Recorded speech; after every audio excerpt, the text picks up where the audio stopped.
Hoy día martes 27 de junio del año 2023 estoy compartiendo con ustedes este informe acerca de los últimos acontecimientos referidos a la rebelión iniciada por el jefe del grupo Wagner, Yevgeny Prigozhin, contra Vladimir Putin, presidente de Rusia. Recordemos que Rusia se había apoderado militarmente por la fuerza de la península de Crimea, que había sido parte de Ucrania, porque el ex primer ministro de la Unión Soviética, Nikita Khrushchev, le había cedido esta península a Ucrania. Recordemos que Nikita Khrushchev propiamente era ucraniano, pero en aquel momento ceder un territorio a Ucrania no implicaba demasiado problema porque Ucrania formaba parte de la Unión de Repúblicas Socialistas Soviéticas. Con el tiempo, posteriormente, cuando Vladimir Putin se hace del poder en Rusia, quiere recrear esa gran Rusia imperial en cuanto a los territorios y por supuesto siempre tuvo el deseo de incorporar nuevamente la península de Crimea dentro del territorio ruso. En realidad lo que Putin también quería era tragarse directamente a Ucrania, porque él mismo había declarado que había sido un error de Lenin haber considerado a Ucrania como si fuera una de las repúblicas independientes que integraba la URSS, Unión de Repúblicas Socialistas Soviéticas. Lo concreto es que Vladimir Putin en el año 2014 inicia la invasión y toma la península de Crimea y se hace con ella. Luego construye rápidamente un puente que conecta precisamente el territorio ruso con la península de Crimea, le da nacionalidad rusa a las personas que vivían en la península de Crimea, equipara los sueldos de los ucranianos que vivían en la península de Crimea, y por supuesto una parte de esos ucranianos se quedaron contentos porque esto implicó una elevación de su propio sueldo. Pero la verdad es que Occidente, más allá de las declaraciones condenatorias de esta actitud militar de Rusia, no movió absolutamente un dedo. Envalentonado por esa parsimonia y pasividad de Occidente frente a esta apetencia, y la verdad es que logró por la fuerza de Rusia con respecto a la península de Crimea, la verdad que Putin avanza un paso más y precisamente el 24 de febrero del año 2022 inicia la invasión a Ucrania, contando por supuesto con el beneplácito también de Lukashenko, Alexander Lukashenko, que es el presidente de Bielorrusia, que es un país que está permanentemente, por decirlo de alguna manera, Lukashenko prácticamente es una persona que siempre aplaude todo lo que hace Putin, es un aliado totalmente incondicional. Lo concreto es que esta guerra, que estaba planeada, según las declaraciones de algunos analistas rusos, de que iba a durar muy pocos días, incluso muy pocas semanas, esto no fue así. Ya la guerra está transitando, un año transcurrió ya hasta el 24 de febrero de 2023, y en realidad la guerra ya tiene 16 meses. Si bien es cierto que Ucrania sufrió un daño enorme en sus infraestructuras, en sus ciudades, y que una parte del territorio básicamente del este y del sur de Ucrania fueron tomadas por el ejército ruso. No obstante, Rusia no pudo exhibir todavía haber derrocado, que era el plan original, a Víctor Zelensky de su gobierno en Ucrania, y la verdad que no pudo concretar todavía la toma de Ucrania propiamente dicho. La verdad que tenemos que saber que en Rusia siempre existió, o por lo menos fue la excusa que aplicó Putin para invadir Ucrania, diciendo que había que terminar con los nazis y los neonazis en Ucrania. La verdad que en Ucrania hay nazis, qué duda cabe. Pero también es cierto que mucho más formalmente armados están varios grupos militares privados, nazis totalmente declarados, que entre ellos el más conspicuo es el grupo Wagner, pero no el único, porque también hay otros grupos como el Batallón Variag, el Movimiento Imperial Ruso, entre otros, que la verdad que son movimientos independentistas, que son, mejor dicho, son contratistas militares privados, que hacen la tarea suya que a veces el propio Putin no quiere hacer en forma oficial. Y esta tarea fue encargada, por supuesto, en muchísimos lugares por Putin al grupo mercenario Wagner, que fue dirigida por Yevgeny Prigozhin, que era una persona que había estado en su momento preso más de 9 años por fraude y por robo. Luego empezó a vender salchichas, hot dogs, panchos, luego accede a restaurantes, y precisamente en San Petersburgo Putin se hace amigo de Yevgeny Prigozhin. Luego Prigozhin consigue, a través de estos contactos con Putin, una cantidad de concesiones para vender comida, catering en escuelas y en dependencias oficiales de Rusia. Lo concreto que en su momento Putin sabe que, bueno, en definitiva, tener un grupo militar privado como contratista para hacer las tareas sucias que el mismo Putin no quería, por lo menos oficialmente, comprometer a Rusia, finalmente hace que este grupo Wagner tenga una entidad muy importante. Nunca se sabe exactamente la cantidad de personal que tiene el grupo Wagner. Algunas cifras parten de los 20.000 hasta 50.000. Lo concreto que tienen estacionados en Ucrania, este grupo Wagner, más de 20.000 soldados, que fueron también importantes en recuperar ciertos territorios de Rusia con respecto a Ucrania. E incluso la famosa batalla de Bakhmut fue lograda el éxito porque precisamente el grupo Wagner actuó muy firmemente en ese lugar. Lo concreto es que el grupo Wagner siguió creciendo, y esto también sabemos que cuando hay dictadores y autócratas como Putin, que ven que otro líder empieza a tener una preeminencia muy, pero muy importante, esto empieza a reflejarse en celos, no solamente en egos, sino ver que el poder en algún momento podría llegar a ser contestado. Lo concreto es que Putin había empezado a dejar, según las quejas de Prigozhin, jefe del grupo Wagner, diciendo y había acusado a Putin que no le estaba suministrando la cantidad de municiones que ellos necesitaban y le estaba escatimando estos pertrechos militares. La verdad que sea como fuere, lo concreto ahora sabemos que el 10 de junio del año 2023, Putin había establecido una resolución mediante la cual intimaba a los combatientes del grupo Wagner que firmen contratos para integrarse directamente al ejército ruso y que tenían que entregar el armamento. Esto provocó que obviamente Prigozhin se daba cuenta de que esto implicaba la desaparición del grupo Wagner, la desaparición de su poder, y evidentemente entonces provoca esta airada rebelión que empieza a tomar un lugar que se llama Rostov, el Don, en Rusia, que la verdad que toma incluso la base militar, se hace cargo del aeródromo que había en ese lugar, e incluso aparentemente con el beneplácito de los ciudadanos rusos que estaban viviendo en ese lugar.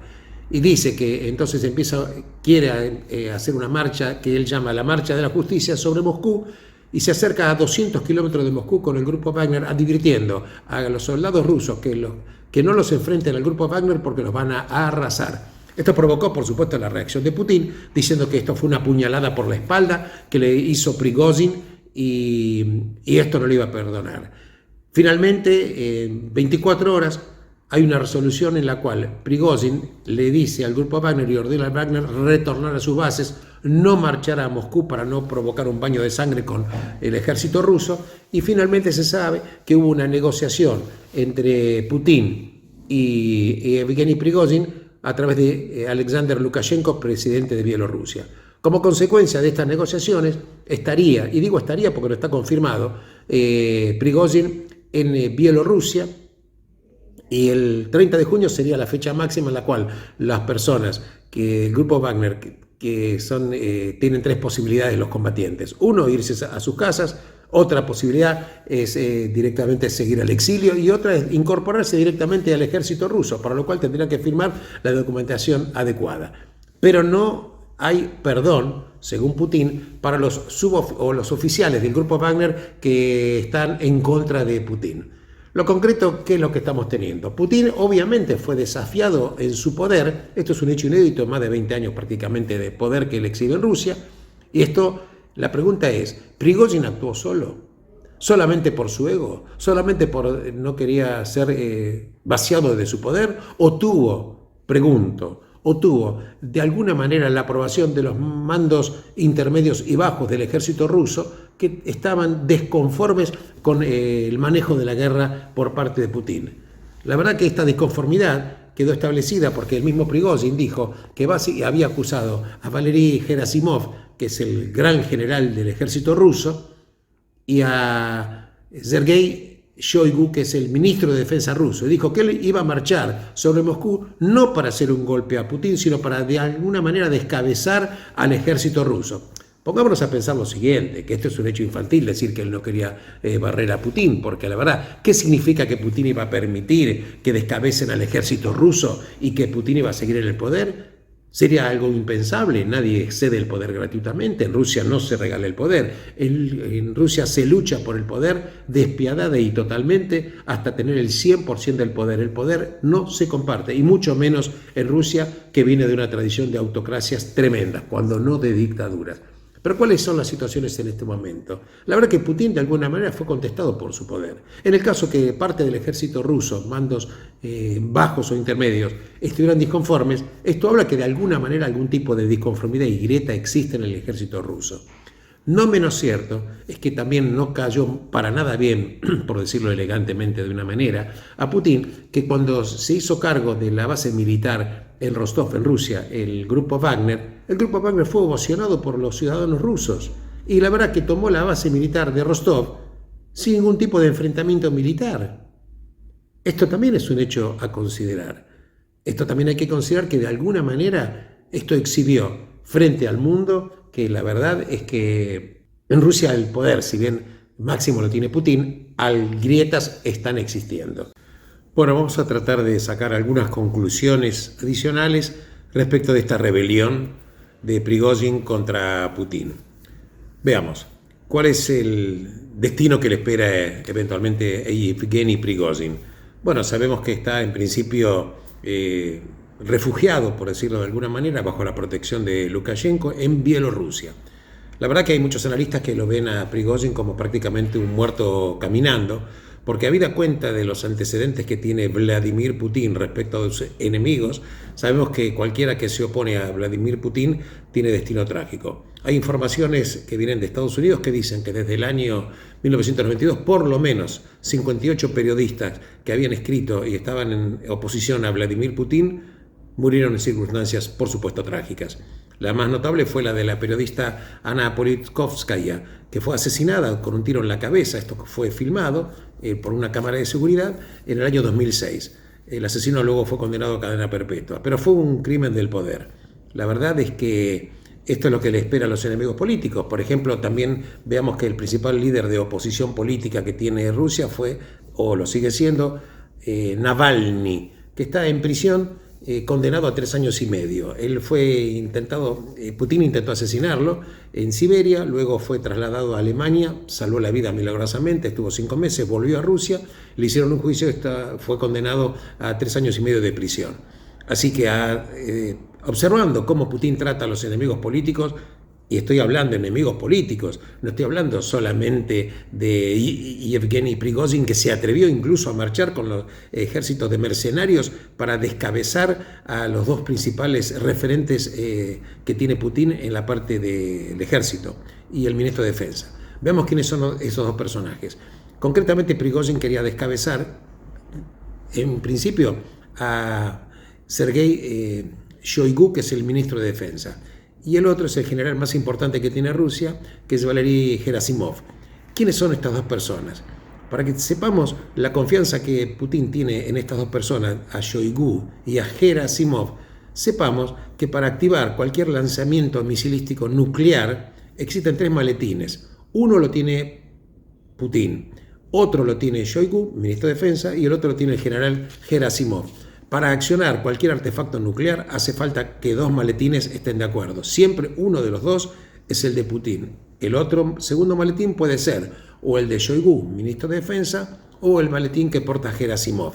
Esto para que nos demos una idea de que Putin jamás iba a suponer que iba a permitir que estas personas de altísima y enorme confianza, a punto tal de que detentan la aportación de los maletines que pueden activar el lanzamiento de misiles nucleares, iba a permitir que Prigozhin descabece a estas dos personas. El destino de Prigozhin es incierto. La pregunta será, ¿volverá Prigozhin a otros países, por ejemplo África? Recordemos que el grupo Wagner tuvo una inserción enorme en África, enorme. Y para citar, por ejemplo, podemos hablar que tuvo inserción en Libia, tuvo acción en Mali, en Sudán, por supuesto en Siria, en la República Centroafricana, podemos hablar también en Burkina Faso, en Chad, y también hubo informaciones de que el grupo Wagner envió para proteger a Maduro por las protestas enormes que Maduro había tenido en el año 2019, una especie de mercenarios para actuar como especie de guardia de protección pretoriana para Nicolás Maduro. A pesar que Nicolás Maduro, por supuesto, condenó el intento de Prigozhin de descabezar la cúpula militar del ejército ruso. Esto es lo que estamos teniendo. Pero veamos un poquitito entonces qué va a suceder con Putin. Putin evidentemente quedó golpeado. Evidentemente quedó golpeado. Negociaciones finalmente se realizaron con Prigozhin para que él pueda ir en su avión privado al exilio en Bielorrusia, sí. Pero evidentemente cuando los enemigos políticos periodistas son asesinados en Rusia, la pregunta es, ¿va a tolerar solamente Putin que este hombre, por un intento de rebelión militar, goce de un exilio dorado? En segunda instancia, obviamente que esto, podemos decir que este Prigozhin no actuó en forma individual,